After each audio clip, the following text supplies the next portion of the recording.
Honestly, that's the most fun I've had, in a couple of months. Residency's a grind, and this is a great way to get some steam off.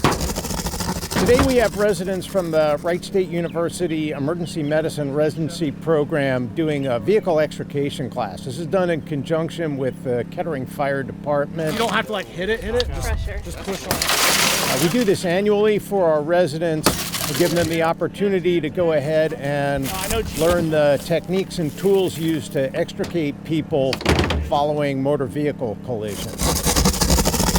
We're working on the golden hour for them to save their life. And sometimes it takes a long time to extricate a patient out of a situation or scenario. When they say prolonged extrication time, this is what they're doing on scene. The car is flipped. They have to cut it all apart, pull a person out. I did it. There's just a lot that goes behind it that we don't think about. We just see a patient when they get in. This is about as hands-on as gets. So for me personally, it's a big deal because I'm going into pre-hospital medicine as a fellowship.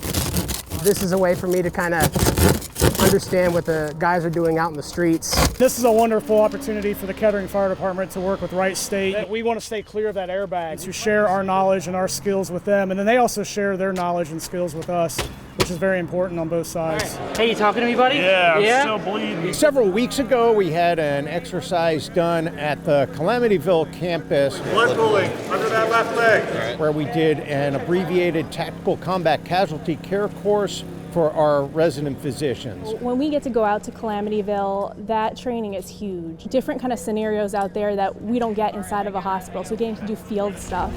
I got to tour a Black Hawk Army medical evac helicopter, which was pretty cool. This all ties in to our longitudinal EMS experience that we give to our residents over the course of 3 years.